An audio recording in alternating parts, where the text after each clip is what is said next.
नमस्कार, good afternoon. मी यामिनी भामुणकर. जगाच्या पाठीवर या बुलेटिनमध्ये तुमचं स्वागत. या बुलेटिनमध्ये आपण आंतरराष्ट्रीय बातम्या वेगवान स्वरूपात पाहणार आहोत. पाहूयात काय चाललंय जगाच्या पाठीवर.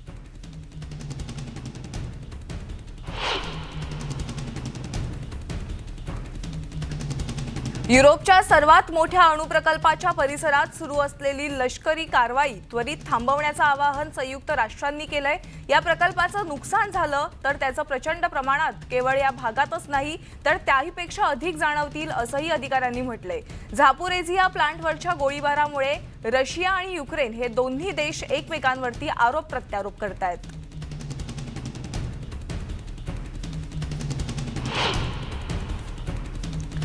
युक्रेनला मदत सुरू ठेवणार असल्याचं पाश्चिमात्य राष्ट्रांनी सांगितलंय. 1.5 बिलियन युरोची मदत आतापर्यंत देण्यात आली आहे आणि आणखी मदत देणार असल्याचं डेन्मार्कचे संरक्षण मंत्री मोर्टन बोर्स्कोव यांनी सांगितलंय. शस्त्र निर्मिती, दारुगोळ्यासाठी तसंच युक्रेनच्या सैनिकांच्या सबलीकरणासाठी या निधीचा वापर केला जाणार आहे. युक्रेन यातून कोणती शस्त्र घेणार याविषयीचा तपशील देण्यास युक्रेनच्या संरक्षण मंत्र्यांनी टाळलंय. ही माहिती गोपनीय असल्याचं त्यांनी सांगितलंय.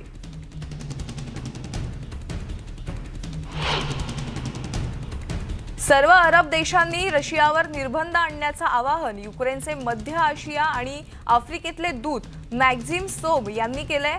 अरब लीगशी झालेल्या महत्त्वपूर्ण आपत्कालीन बैठकीदरम्यान हा मुद्दा उपस्थित झाला. रशियानं धान्य चोरी झाल्याचा संशय असलेली जहाजं जप्त करण्याचं आवाहन त्यांनी अरब राष्ट्रांना केलंय. गेल्या महिन्यात रशियाचे परराष्ट्र मंत्री सर्गेई लाव्रोव्ह यांनी अरब लीगच्या मुख्यालयाला भेट दिली होती.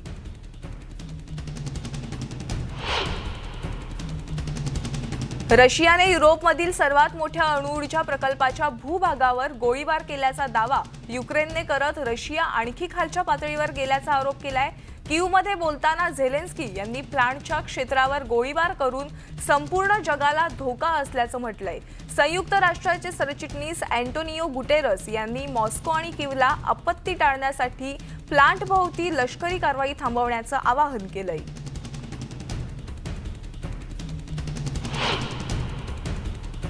रशियन संरक्षण मंत्रालयानं युक्रेनमध्ये रशियन सैन्याने कारवाई केल्याचा दावा केलाय आणि त्याचं फुटेज शेअर केलेत. व्हिडिओमध्ये रशियन सैन्य ग्रामीण भागात गोळीबार करताना तसंच ग्रॅड मिसाईल लॉन्चर हलवून गोळीबार करताना दिसतंय. असोसिएटेड प्रेसकडून ही दृश्य प्रसारित केली गेली. युक्रेनच्या पायाभूत सुविधा मंत्रालयानं व्हिडिओ फुटेज प्रकाशित केलेत, ज्यामध्ये ओस्प्रे एस हे जहाज युक्रेन बंदर पीएफ चोर्नोमोर्स्क येथे धान्याने भरलेलं असल्याचं दर्शवित आहे. Osprey S 30,000 ton Ukrainian corn घेईल असं पायाभूत सुविधा मंत्रालयानं एका निवेदनात म्हटलंय. युक्रेनियन बंदरांमधून धान्य आणि अन्नधान्याच्या सुरक्षित वाहतुकीसाठी स्वाक्षरी केलेल्या उपक्रमाचा एक भाग म्हणून चोर्नोमोर्स्क बंदरात लोड करण्यासाठी आलेलं हे दुसरं जहाज आहे.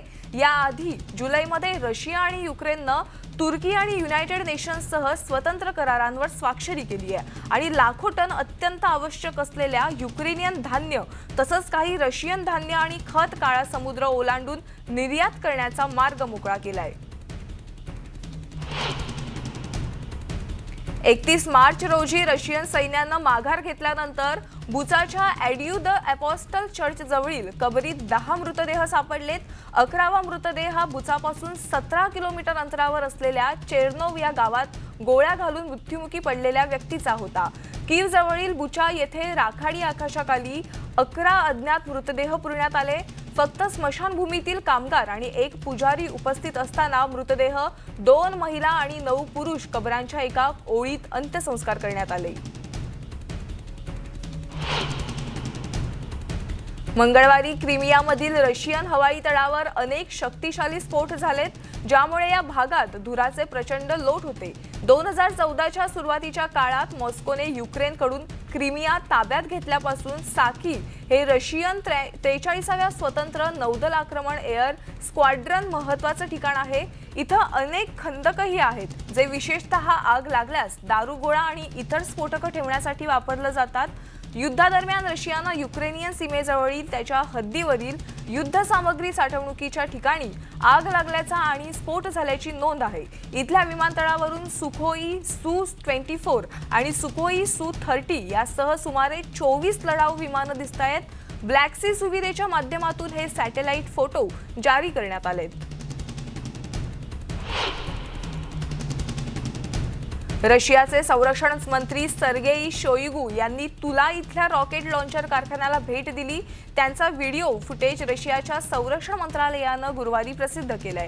एनपीओ स्प्लॅव फॅक्टरी ही जगातील MLRS विकासकांपैकी आघाडीची कंपनी आहे आणि रशियाच्या सैन्याला पुरवठा करणाऱ्या प्रमुख कंपन्यांपैकी एक मानली जाते.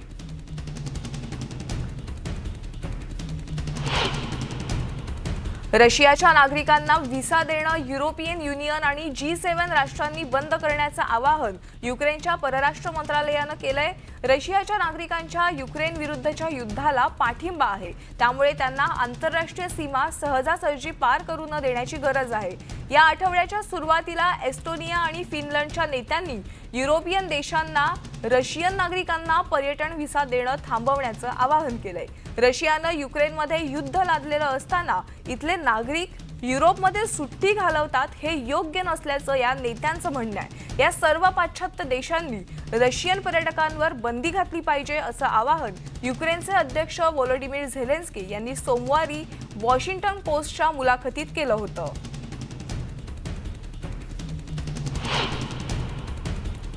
कीवमध्ये वर्ल्ड सेंट्रल किचन या मानवतावादी संस्थेचे प्रमुख शेफ जोस आंद्रेस यांनी युक्रेनचे अध्यक्ष व्होलोडिमीर झेलेन्स्की यांची गुरुवारी भेट घेतली. युद्ध सुरू झाल्यापासून पोलंड युक्रेन सीमेवर या संस्थेनं केलेल्या कामाचीही झेलेन्स्की यांनी प्रशंसा केली. युक्रेनमध्ये 500हून अधिक केटरिंग व्यवस्था आणि 1,30,00,000पेक्षा अधिक नागरिकांसाठी त्यांनी जेवण तयार करण्यास आल्यानं झेलेन्स्कींनी त्यांचं प्रशंसा केली आहे.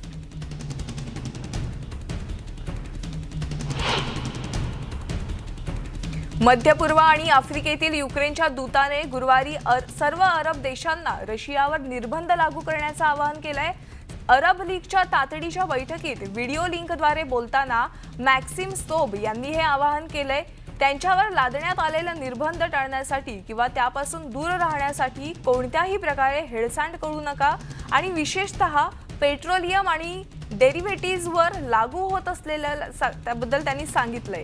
सोब यांनी अरब देशातील अधिकाऱ्यांना संशयास्पद धान्याची सर्व शिपमेंट जप्त करण्याचं आवाहन केलंय.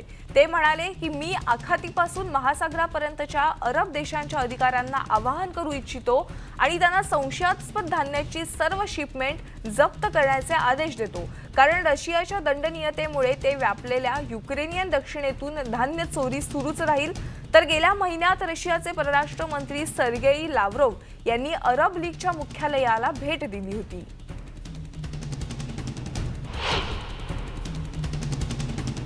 युक्रेनच्या संरक्षण उपमुख्यमंत्री हन्ना मलियार यांनी गुरुवारी रशियन अधिकाऱ्यांवर रशियन व्याप्त प्रदेशात आगामी सार्वमतामध्ये मतदारांना जबरदस्ती करण्याची योजना आखल्याचा आरोप केलाय. मलियार म्हणाले की स्थानिक व्यवसाय प्रशासनाचे प्रतिनिधी रशियन सैन्यासह नागरिकांच्या घरी येतील, ज्यांच्या उपस्थितीत तथाकथित मतदारांच्या इच्छाशक्तीची मुक्त अभिव्यक्ती करण्यास भाग पाडलं जाईल. स्वीडन आणि फिनलँड यांच्या संयुक्त विद्यमाने युक्रेनमधील लष्करी कर्मचाऱ्यांना प्रशिक्षण देण्यासाठी 225 कॅनेडियन लष्करी कर्मचारी हे युक्रेनला पाठवले जात असल्याचं मालियार यांनी सांगितलंय.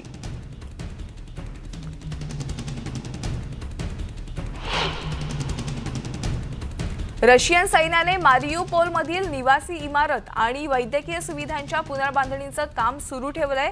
बुधवारी कर्मचारी पुनर्बांधणीच्या प्रयत्नांना मदत करण्यासाठी अवजड यंत्रसामग्री वापरताना दिसले. रशियाच्या संरक्षण सैन्यानं 12 5 मजली निवासी इमारतींपैकी पहिल्या 3 इमारतींचं बांधकाम हे सप्टेंबरच्या सुरुवातीपर्यंत पूर्ण करण्याची योजना आखली आहे. उर्वरित निवासी संकुल जे 2500 लोकांना सामावून घेण्यास सक्षम असेल, तसंच या वर्षाच्या अखेरीस उर्वरित बांधकाम पूर्ण करण्याचं त्यांचं नियोजन आहे. मारियुपोलमध्ये नवीन संसर्गजन्य रुग्णालय बांधण्याचं कामही सुरू झालंय. इमर्जन्सी केअर हॉस्पिटलचे मुख्य डॉक्टर सर्गेई ऑर्लेन्स्की म्हणाले की ही सुविधा कोविड-19 उद्रेक आणि संभाव्य आकड्यासंबंधी संक्रमणांवर उपचार करण्यास सक्षम असेल.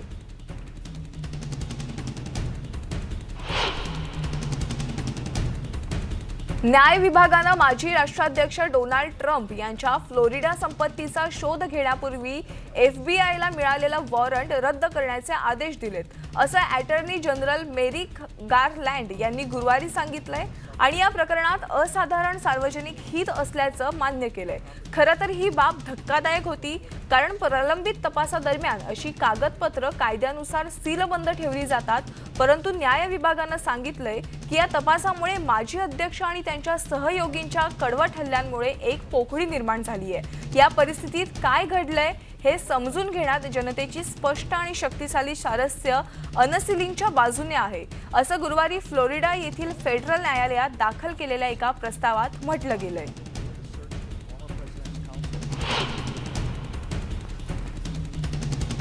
काँग्रेस परिवर्तनवादी हवामान बदल लढाई विधेयक मंजूर तयार करण्यासाठी आले. शुक्रवारचं मतदान हे अमेरिकेतील पहिलं मोठं हवामान पॅकेज असेल आणि यात जवळपास $375 अब्ज खर्चाचा समावेश असेल.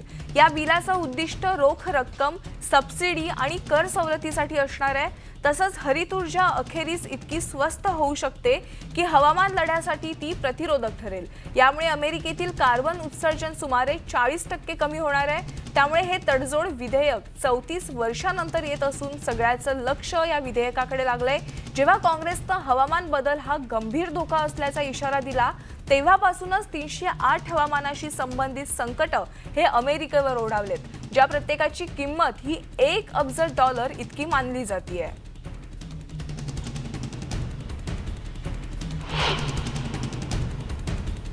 सिएरा लिओनमधील सरकारविरोधी निदर्शकांची राजधानीच्या रस्त्यांवर पोलिसांशी चकमक झाली. सध्या पश्चिम आफ्रिकन देशात जीवनावश्यक वस्तूंच्या किमती वाढताना दिसतायत.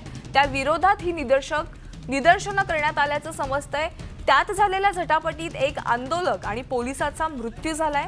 त्यानंतर उपराष्ट्रपती मोहम्मद जुल्ले जल्होद यांनी चिंता व्यक्त करत दुपारी 3 वाजेपर्यंत संचारबंदी लागू केली. आंदोलक 2018 मध्ये निवडून आलेले अध्यक्ष जुलियस माडा बायो यांच्या राजीनाम्याची मागणी करत होते आणि त्यांच्या कार्यकाळाला अजून 10 महिने बाकी आहेत.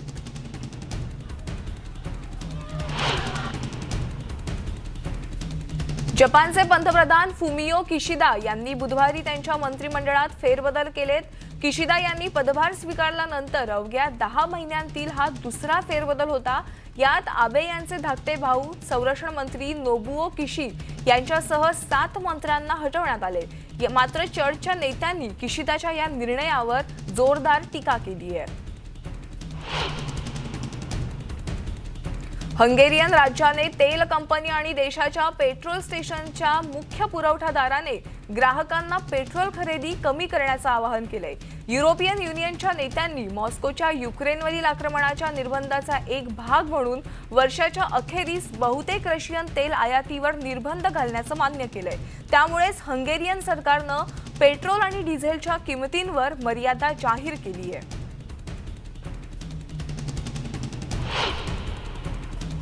चीनच्या निर्यातींमध्ये अनपेक्षित वाढ नोंदवण्यात आली आहे. चायना मीडिया ग्रुपच्या मते निर्यात 18% वाढून $332.96 अब्ज वर पोहोचली आहे.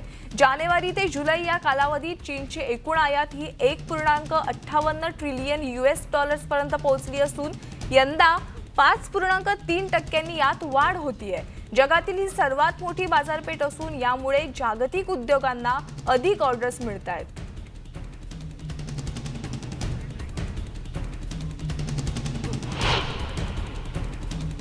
इतर आंतरराष्ट्रीय घडामोडी आपल्याला पाहायच्या आहेत, पण तुर्तास एक छोटासा ब्रेक. बघत रहा न्यूज 18 लोकमत.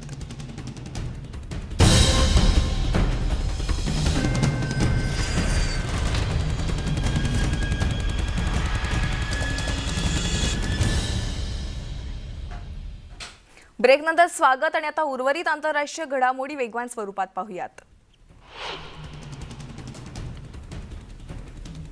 भारतात कोरोना रुग्णांच्या संख्येत किंचित वाढ झाली आहे. गेल्या 24 तासात कोरोनाच्या 16,561 नवीन रुग्णांची नोंद झाली आहे, तर 18,053 रुग्णांना डिस्चार्ज देण्यात आलाय. तर देशभरातला पॉझिटिव्हिटी दर हा 5.44% पोहोचलाय. अमेरिकेतल्या centres for disease control and प्रिव्हेन्शननं कोरोना निर्बंधांबद्दल महत्त्वाची माहिती दिली आहे। यापुढे विलगीकरणाची शिफारस अनिवार्य असल्याचं त्यांनी सांगितलंय। यापुढे शाळा आणि इतर संस्थांना निरोगी विद्यार्थी आणि कर्मचाऱ्यांची स्क्रीनिंग करण्याची आवश्यकता नाहीये। सामाजिक अंतर राखण्याचे निर्बंधही त्यांनी कमी करण्यावर सबसिडीचा भर दिलाय। लसीकरण न झालेल्या लोकांसाठी क्वारंटाईनचा नियम रद्द करण्यात आलाय। व्याधीग्रस्त लोकसंख्येवर आता सीडीसी लक्ष ठेवणार असल्याचं त्यांनी नमूद केलंय।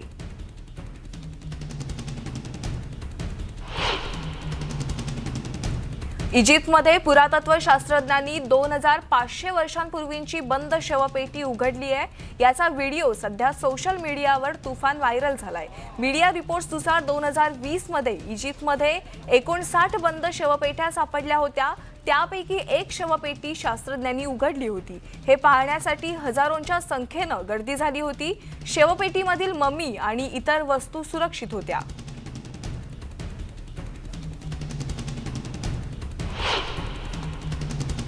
आणि या होत्या सर्व आंतरराष्ट्रीय घडामोडी आणि यासह बुलेटिनमध्ये वेळ झाली आज इथेच थांबण्याची।